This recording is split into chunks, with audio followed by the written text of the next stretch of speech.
Hello and welcome to We Have Ways of Making You Talk on what is D+2, the 19th of September, is tell you the events, or try to capture the events of 24 hours in Arnhem on that day, the 19th of September, known as Black Tuesday to the men of 1st Airborne and 1st Polish Parachute Brigade. Now, for the sake of telling the story, there are 4 sectors to talk about. So we're going to work our way around the 4 sectors, start at the bridge and end at the bridge. So with the bridge, which is the road bridge over the Neder Rhine, that 1st Airborne, along with the railway bridge, was to hold until relieved. And of course, the railway bridge was blown up on the first day. So this is the business end of the battle, if you want. The woods, the ground to the northwest of Arnhem, north of the railway line that runs into the town, that seemed to offer an alternative route into the bridge. The town of Arnhem itself, through which the division would have to fight to reach the men at the bridge. And the village, Oosterbeek, the village that lay between the drop zones and the landing zones to the west of Arnhem, and the town of Arnhem itself and the bridges there in the east. It was here in the village that 1st Airborne had headquarters was situated there. Now, this is one of those stories where I'll be saying meanwhile an awful lot. There are lots of moving parts, but as a picture of a situation in which what could go wrong did go wrong. Black Tuesday pretty much takes the biscuit. It's definitive, by no means comprehensive. I hope this gives some impression of the situation on what was a terrible day for 1st Airborne and the Poles.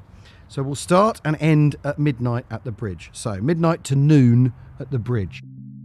At the bridge, Lieutenant Colonel John Frost, one of 1st Airborne's most experienced battalion commanders, ordered his men, his own battalion and other units from 1st Parachute Brigade who'd got there, to shore up their positions and to stop sniping, as ammunition had to be preserved. It was clear they were going to be neither relieved nor resupplied by the rest of 1st Airborne Division, who'd spent the previous day trying and failing to fight their way through the town. Monday morning's suicidal attack by Hauptsturmführer Victor Graebner had been successfully repulsed, but the 2.5-hour-long firefight had cost Frost's men dear in terms of ammunition. So this is the thing to bear in mind. Every single battle they find themselves in, they're using up ammo. Frost knew that stopping sniping would give the Germans an advantage. It enabled the Germans to improve his positions. For example, manning the 6-pounder anti-tank guns that were positioned out in the open, pointing down the approaches to the bridge, would become impossible. So they had anti-tank guns that they could fire. If anything came up the bridge, they could take that out. Now, protecting those positions because they're out in the open, if you're not sniping anymore, becomes more difficult. There'd been several attacks that night. At 3 a.m, Captain Mackay's sappers noticed a group of German soldiers forming up outside the schoolhouse. The Germans, oblivious to the danger they were in, mindful of saving ammunition, the sappers threw grenades at the Germans, killing something like 30 men. Mackay, in anticipation of not being relieved by 2nd Army on schedule, had ordered his men to pack twice the ammunition. In the rest of the perimeter, fires were set to light up the bridge and other fires were put out. The men tried to grab some rest. Frost's laconic account says that the day started with grim expectation. Tuesday morning came, and with it we expected to see the Polish Parachute Brigade arrive. In the original plan, they were to drop south of the bridge. I dreaded to think of the reception they would have. For Frost, it was crystal clear that the divisional plan that to reach the bridge at Arnhem had failed. Nevertheless, 2nd Army were due in Arnhem on the 19th, so there was something to hold out for. If 2nd Army was delayed, it might be considered a reasonable expectation. At Primosoli Bridge, the previous year land forces had been similarly delayed, as James and I have discussed before. That the entire airborne plan had misfired presented an immediate problem. The rest of 1st Parachute Brigade, due at the bridge and its environs on Sunday evening, had plainly got stuck. Frost didn't know the details of the Monday's battle in the town to his west. The only radio net that was working was the Royal Artillery's. But the absence of the rest of the brigade spoke for itself. Monday's efforts had plainly failed. Whatever Tuesday would bring, Frost and his men would have to hold on. The only advantage they did possess was that they were in defence and did not have to take the initiative. The water supply had been cut off. The number of wounded in the house's cellars grew steadily. Medical supplies were dwindling like everything else. They'd been packed with the assumption that relief would come within 2 days. The REMC had set up shop in the hospital in the town to the west, beyond Frost's perimeter, so there weren't medics readily on call in all of the buildings. Movement between positions was so difficult that men were having to treat the wounded wherever they were. Mackay's wounded were being tended to in the cellar below the school. He'd been on a first aid course, but that was the limit of his medical qualifications. There was another, he wrote, who was a little rocky, with 1 bullet through the stomach and 3 through the arm. The stomach wound was all right, nothing vital was hit, and I shoved a plug in it. Most of the wounded were suffering from shock and fatigue. I had plenty of morphia and kept them all well doped. Mackay himself had a head wound. His squadron's war diary notes attacks roughly every hour and a half, each of them repulsed, each a self-contained story of courage and desperation on both sides. At 10 o'clock, it tells of Lieutenant Lindley knocking out a tank with a gammon bomb from above, in other words, from a window. At noon, it reads 1200 hours. Enemy attempt to set up mortar due north of school position. When in place, this is eliminated and crew killed. This was typical of the pressure around the bridge. The Germans had realised there was little point in infantry assaults. Instead, Tuesday morning saw the Germans probing with tanks, mortaring, starting fires, sniping, all the time wearing down the British defenders. Nowhere was safe within Frost's area as the Germans pressed their attacks home, nor was it safe for the Germans either.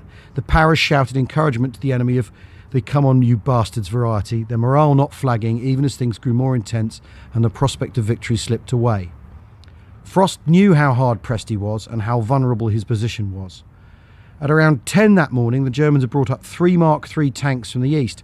Taking advantage of the shrinking perimeter, they were able to stay out of the range of the 6-pounder anti-tank guns. They started shelling A Company's position and one of the houses had to be evacuated. Something had to be done. The redoubt might be split in two, because the houses were either sides of the causeway running off the bridge. Captain Frank from A Company, who'd ordered the evacuation, went forward with one of his men and appeared and knocked out one of the tanks. The others withdrew.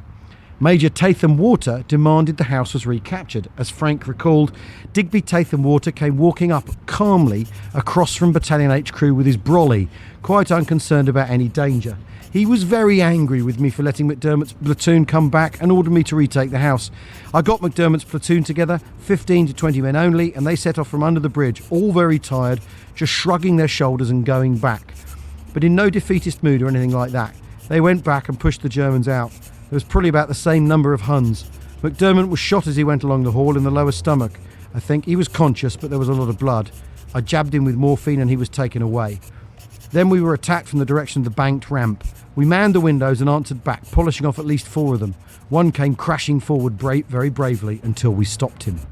Lieutenant McDermott died on the Friday. This incident points to the fragility of the defence at Arnhem Bridge. Mark III tanks, far from the latest battlefield equipment, could pose such a direct threat to the men holding the bridge, though they were at least vulnerable to Piat rounds. What would happen if heavier tanks were brought to bear? They wouldn't have long to wait to find out. At lunchtime on Tuesday, the initiative and time were firmly on the German side. So that's the bridge. Now we go into the town. In the town, the situation was essentially reversed. The Germans were in defence and 1st Airborne was trying to take the initiative, but the advantage nevertheless lay with the Germans. This phase of the fighting is characterised by confusion, brutality and bravery. It illustrates that you can arrive with all the thunderclap surprise you like on a Sunday, but by Tuesday the novelty has definitely worn off. Examples of confusion: 1st Airborne's commanding officer, Major General Roy Urquhart, had gone forward to get a grip on the battle. This was his style, something he'd done in previous commands. It was also in the 1st Airborne tradition, though it had got his predecessor, Major General Hopkinson, killed in Italy. His presence at the front, described as flapping around like a great wet hen, had probably held up 1st Parachute Brigade's progress on the Monday, but on the morning of Tuesday 19th, he had reached his nadir. He was hiding in a loft in the town, having narrowly escaped meeting the same fate as his predecessor. It's an understatement to say that no one knew what was going on. We can look at the Arnhem battle now in its sectors with tidy maps and arrows explaining where people were, but it was being fought house to house, room to room in isolated pockets. The general was missing. 1st Parachute Brigade, which should have been at the bridge 2 days ago, was missing its brigadier, who had vanished with the general. Lieutenant Colonel Doby of the 1st Battalion took charge. It was little use. A bogus report from Divisional HQ reached him telling that the bridge had fallen and he was to retreat to the village. He'd cancelled an attack on Monday evening as a result. At around 2:30 Tuesday morning, he was told otherwise. The bridge was still in British hands. He was to proceed. In the intervening hours, of course, the Germans had reorganised. Everything was as far from the divisional plan as it could be. 1st Airborne was expected to be stretched across a 9-mile front by this stage of the battle, but not actually fighting the battle in the centre of what was now meant to be the divisional area. They hadn't planned to fight in this part of Arnhem at all. The dawn attacks went in anyway. Men from 1st Parachute Battalion tried to get to their start line in time for the 4 o'clock start. They were suffering from the effects of the previous day's fighting. When they came to put in the attack, 1st Parachute Battalion numbered about 140 officers and men, less than a quarter of their established strength. Dobie could also draw on about 400 of the South Staffords who were also set to join the battle, as well as 11th Parachute Battalion, who were pretty much at full strength. At the same time, 3rd Parachute Battalion was, unknown to Dobie, about to try and attack along the same axis. Their strength similarly diminished to his. I told you it was confusing. But like the day before, the geography of this part of Arnhem came into play, and battalions used to exercising on Salisbury Plain and manoeuvring on empty fields were trying to force their way up what amounts to 2 streets. Their objective plain to the enemy, the element of surprise long gone. Getting as far as the hospital and the museum, about a mile or so from the bridge, was pretty straightforward. Getting beyond them was impossible. The town came down to an exposed choke point. East of the museum and the hospital is a steep bank. The road to the bridge splits and runs along the top and the bottom of the bank. There is no cover. The Germans had fallen back the night before to leave the area around the museum clear so that they could pour fire into it. On the opposite side of the river is a brickworks held by the SS. Any advance into Arnhem towards the bridge was exposed to fire from the front and from both flanks. Mortars took their toll. So much of the way the British Army had gained immediate and deadly dominance in Normandy was with its preponderance of artillery brought to bear with accuracy and savagery, as well as pinpoint accurate counter-battery fire. 1st Airborne's men were being forced to fight a purely one-dimensional infantry battle against an enemy equipped with artillery, armoured personnel carriers and anti-aircraft cannon that they had no answer to. The Germans were able to deal with their airborne adversaries with a degree of tactical freedom that they'd not had for a couple of years, and they made the most of it. The battle on the Tuesday morning became increasingly one-sided. 1st Parachute Battalion's war diary is a terse description of the morning's lack of progress right from the start. Heavy firing, shelling, mortaring coming down onto us. Tanks and half-tracks on high ground to left, enemy infantry cleared with bayonet and grenades, cleared to road junction, inflicted heavy casualties on enemy, Remainer ran or surrendered. 0500 attacked by tanks, gammon bombs used by our company, 2 infantry guns captured, German prisoners come along with us, opposition ahead intense. The gammon bomb was a sticky bomb that had to be applied directly by hand to an armoured vehicle. I mean, I've read this a couple of times before, back to myself, and it's still really, really horrible. By 6:30, Dobie ordered his battalion to call off its attack. He had 39 men left. At 07:30, as what was left of 1st Parachute Battalion surrendered, surrounded by tanks, overwhelmed by machine gun fire. 3rd Parachute Battalion's war diary told a similar story. Dawn to 1000 hours, progress was satisfactory until the area of the pontoon bridge, which is where we're talking about the museum. Casualties from the 1st Battalion then started passing through us. At about 07:30 hours, heavy enemy machine gun fire was directed onto the 3rd Battalion. This fire was from machine guns, some of the 20mm calibre, primarily from armoured cars, and intense mortaring began. Another effort was made by the CO to find fire positions, but again his recce was fruitless. On return, casualties were being suffered at an ever-increasing rate, and the wounded were being rushed back in small groups every minute. The CO held a brief conference with his 2 IC and IO. It was decided that as his force was slowly being decimated without able to reply, he should withdraw to the pavilion and form a strong point there. The orders he gave were that every officer and man would make his way back to this point by the best way he could.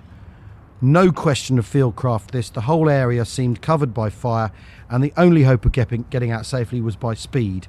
The withdrawal began immediately. Casualties were heavy. The battalion CO, Lieutenant Colonel Fitch, was killed by a mortar as he tried to withdraw. Major Bush took over and did what he could to pull together the remnants of the battalion, sending men back in 2s and 3s towards the hospital and on towards the divisional area in the village. Bush got back to Oosterbeek and took over command of what was left of 1st Parachute Brigade. Bush had spent much of the previous day taking care of Urquhart and Lathbury.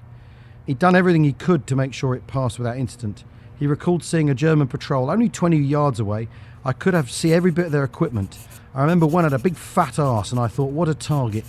They were being very casual. 3 of our men were ready to open fire, but I ordered them not to.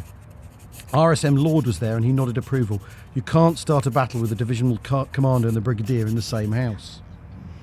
One byproduct of the morning's fighting was that Urquhart had been able to escape from his loft and make his way back to divisional HQ.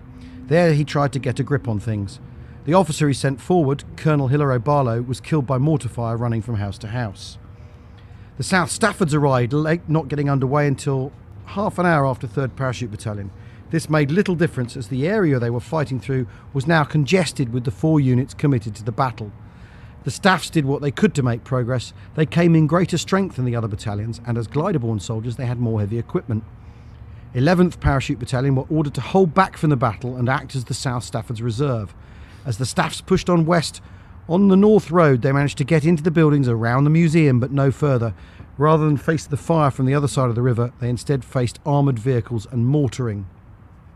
As the morning wore on, they ran out of Piat anti-tank rounds, and the German armour was able to press its attacks more ruthlessly.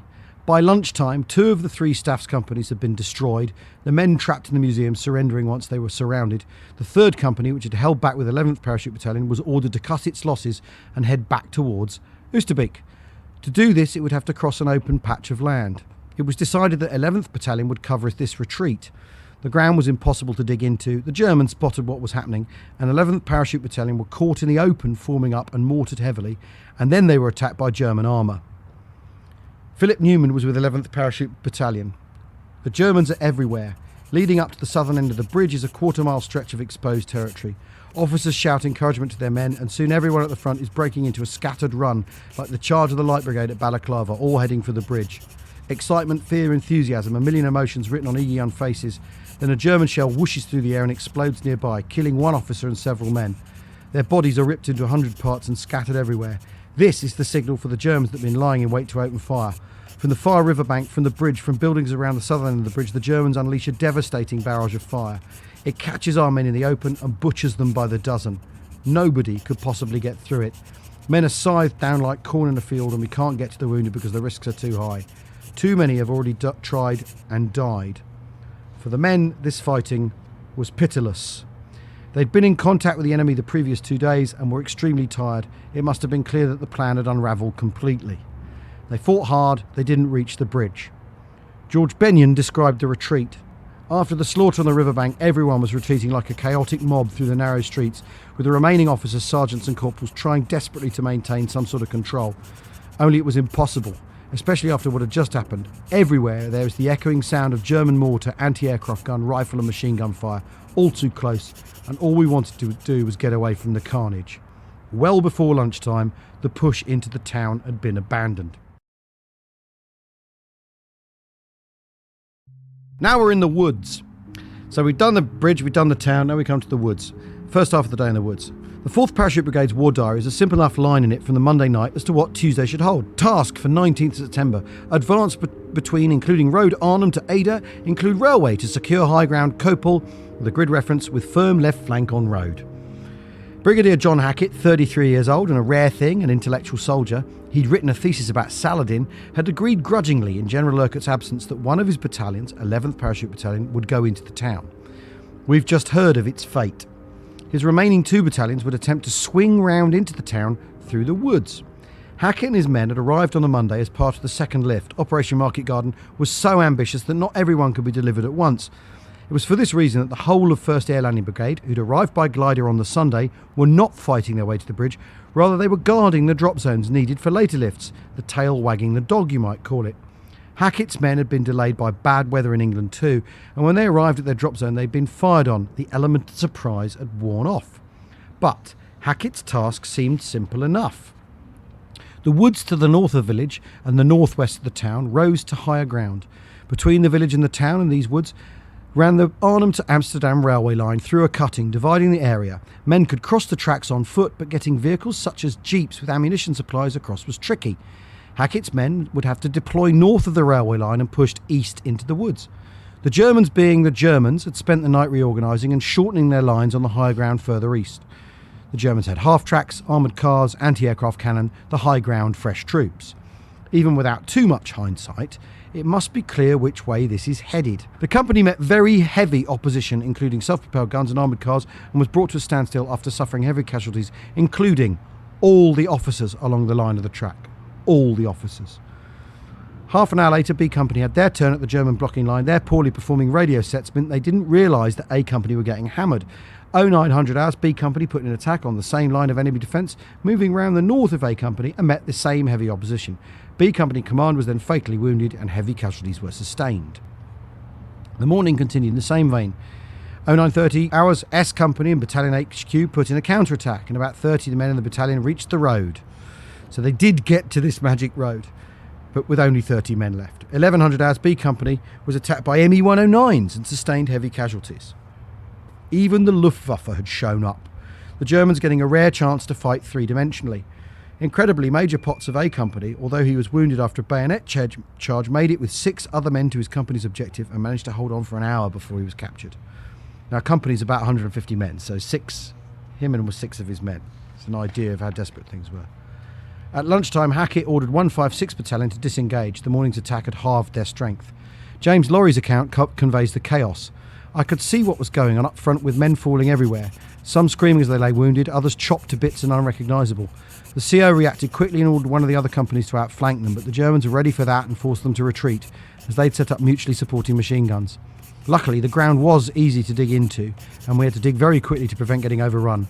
One man was killed right next to me. Hackett's other battalion, the 10th, was to the north, advancing down the Amsterdam Weg on 156 Battalion's left flank. The expectation was they would not meet much opposition. When they reached the petrol station on the junction with the Dreyensweg, which runs south across the Amsterdamsweg, they came under the same kind of heavy fire: cannon, mortars, machine guns. Lieutenant Colonel Smythe replied with mortar fire until he ran out of ammunition. The petrol station was hit, it blew up, and the tiles from its roof took a minute to descend. Smythe remarked, "The landlord won't like that." Smythe and his men hadn't been as badly mauled as 156 Battalion, but they were in danger of being flanked if the other battalion withdrew, left exposed in the woods against a superior enemy. Tuesday morning in the woods had been nothing short of a disaster. Hackett's 2 battalions had made no progress beyond the eastern edge of Oosterbeek. They wouldn't get through to the bridge. In this they had failed within 24 hours of arriving in Holland. They had nowhere to go. The enemy had the upper hand. Hackett would have to decide what to do that afternoon to save his brigade from being totally destroyed and somehow contribute to the effort to reach the bridge. An hour in the village in Oosterbeek. After midnight on Tuesday, the division was still leaderless, but not short of senior officers with opinions on what should happen. The brigadiers were arguing. Brigadier Hackett and Brigadier Hicks, the 1st Air Landing Brigade, were rowing in divisional headquarters, the Hartenstein Hotel, about Hicks' decision to take 11th Battalion from Hackett's 4th Parachute Brigade and send it into the town. The question of seniority had raised its head. Hicks had served in the First World War. Hackett was 33. Hicks had arrived on the Sunday and had been on the scene longer. Hackett had landed on a Monday and was new to things. But Hackett had received his commission as brigadier first, so claimed seniority. A situation not unlike the infamous dispute at Rorke's Drift about rank. No one, least of all Roy Urquhart, had envisaged Urquhart disappearing. He was rumoured to be dead. The Germans had got wind of his disappearance from POWs and broadcast it on loudspeakers. Hicks was having to make it up as he went along, try to regain the initiative and create some momentum and get to the bridge. He was faced with the rumours about Frost's stand at the bridge having failed, deadlock in the town as 1st Parachute Brigade tried to get through to Frost, and a decision about whether to continue with the planned advance through the woods of the recently arrived 4th Parachute Brigade, and had to deal with their peppery commanding officer Hackett. But what else could be done? In Urquhart's absence, reinforcing the units trying to get into the town and trying to apply pressure from elsewhere seemed to be the best and only options. When Urquhart did finally reappear that morning at about 7:30, he took stock of the situation, regretting not staying in the town to coordinate the 4 Battalion attack that had enabled him to escape. He immediately set off to see how Hackett was getting on. Around the Hartenstein, a perimeter was beginning to form as the units that had been guarding the landing and drop zones withdrew east. The King's Own Scottish Borderers, now under Hackett's command as part of a trade-off, moved to the northern end of the village, roughly parallel to where Hackett's men were attacking north of the railway line, to defend a landing zone L, that the Poles were due to arrive at in the morning. The Border Regiment, whose lines ran down to the river, moved back towards the village too. The Germans hadn't put the Borderers under too much pressure. They were 8 miles from the bridge and weren't worth the effort.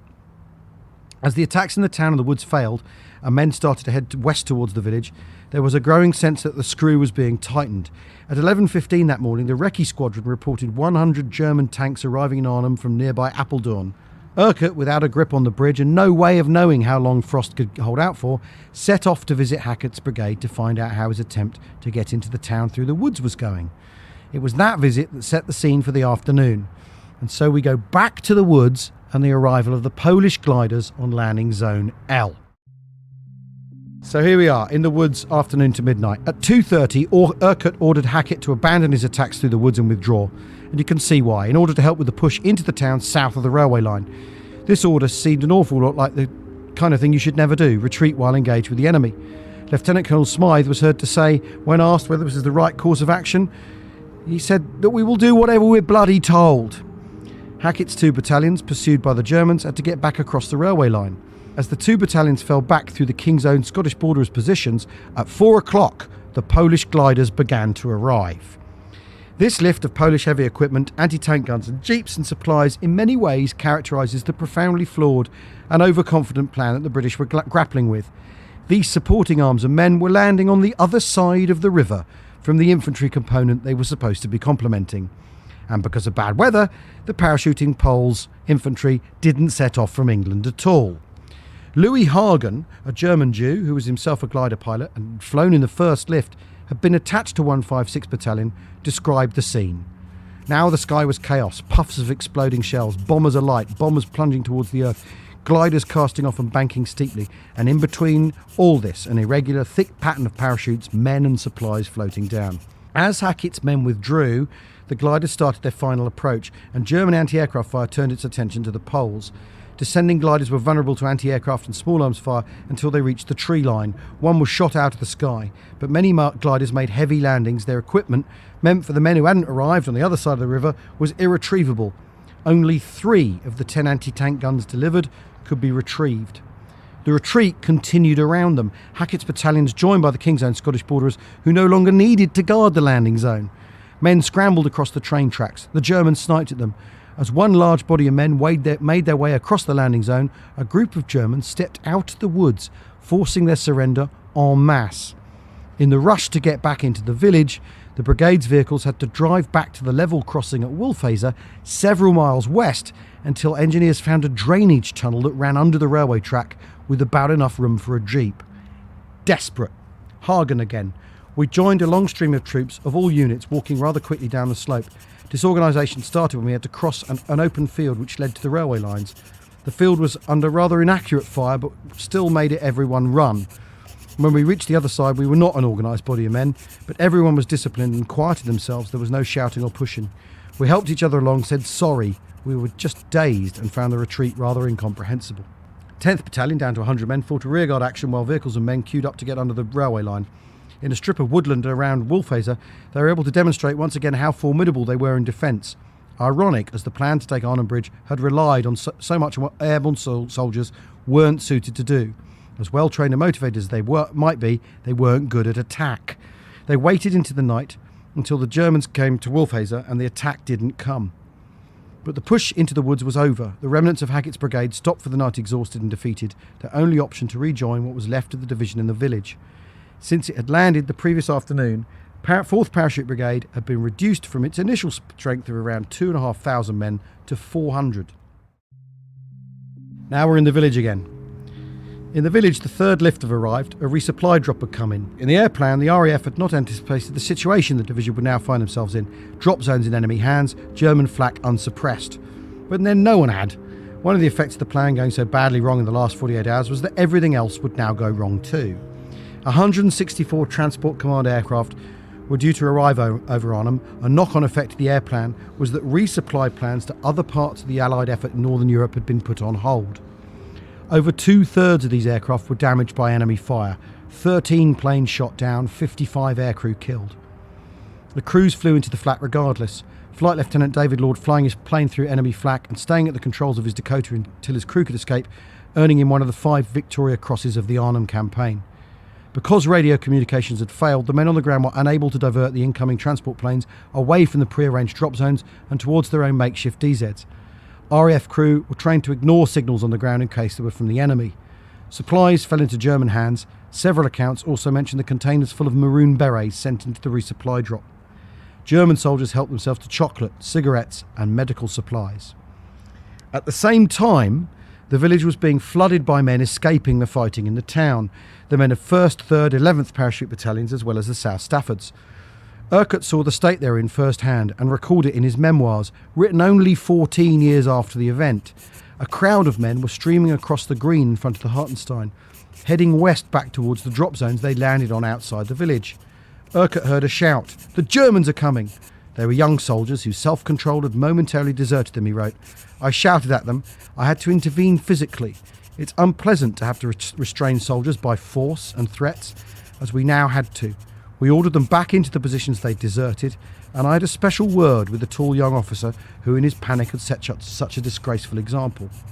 In some accounts, he's rumoured to have drawn his pistol. Urquhart set about organising the stragglers into a new defensive command in the western half of the village and in the woods around the Hartenstein Hotel.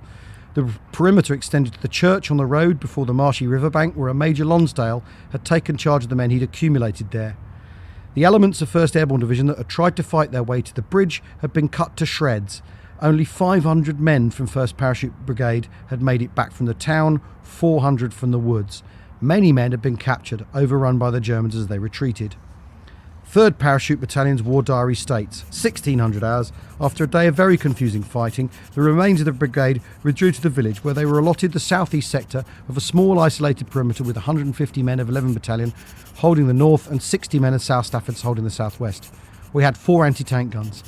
The force consisted of approximately 120 men of the 1st Battalion, commanded by Lieutenant Williams, and 60 men of 3rd Battalion, commanded by Captain Dorian Smith. Night 19th, 20th, the night was reasonably quiet, and most men were able to obtain a few hours badly needed sleep. The rest of Urquhart's strength came from the supporting troops that made up the division: sappers, Remy, gunners, pathfinders, and the largest contingent, some 1,200 glider pilots, trained to varying standards as infantrymen. Provision was made for casualties. Dutch civilians helped with the growing numbers of wounded. As night fell, Urquhart prepared to make the best of a bad job, and by holding the northern bank of the Neder Rhine offered 2nd Army the opportunity of a crossing. He couldn't help Frost at the bridge, but he had to do something. Urquhart was making the best of the bad job and holding on until 2nd Army arrived, and it was the only option available. And now we're back at the bridge. At midday, Frost had finally made radio contact with Divisional HQ and was able to learn what had obviously happened, that the rest of 1st Parachute Brigade had got stuck trying to fight its way into the town and was in retreat. Had he known this was sooner, it would have made no difference to his situation at the bridge as it was. 2nd Army had also still not arrived. At first, the Germans got closer and were able to move more easily. They gave up trying to use infantry to assault the houses around the bridge and instead used armoured vehicles, standing off at a sufficient distance and shelling the Paras houses with phosphorus shells in an attempt to burn them out. As well as injuring men horribly, this meant that Frost's men were now divided between fighting the Germans and putting out fires. The battle diary remains cool-headed about their predicament. Tuesday was a repetition of Monday, with no appreciable worsening of the situation, except for an increase in casualties and a growing shortage of ammunition. The most serious deficiency was in Piert bombs, of which we had none left, and so had no method of dealing with tanks which had shelled our houses at very close range. The 6-pounders still kept the bridge and western approaches covered, but could not maintain positions east of the bridge. The reason they couldn't maintain this position was the arrival from Germany of Tiger tanks. While every tank in the west gets reported as being a Tiger, these machines belonging to Kampfgruppe Brinkmann made their debut on the scene and definitely were Tigers. 1st Air Landing Anti-Tank Battery did what they could defend the Tigers off with their 6-pounders. With a sabot round, a 6-pounder could deal with the Tiger if it got close enough, but the gun crews needed to be incredibly brave. They tried to lure the Tigers into a trap at the cost of one of the crews.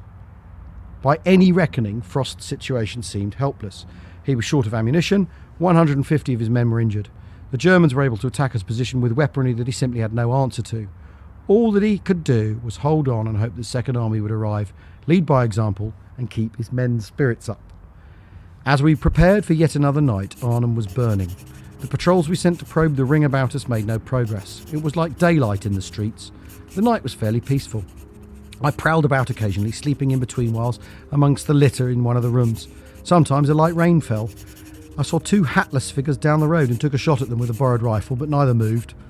During the day, we had taken it in turns to wait with the sniper's rifle for a German officer to show himself in a window of the house which we presume was their HQ, some 400 yards away. I'd spent an hour watching in vain, but others had been more successful, and our guns had strafed it from time to time. When I looked up after reloading, the figures I'd fired at were gone. 24 hours had passed. What would Wednesday hold? Thanks for listening. #WeHaveWays.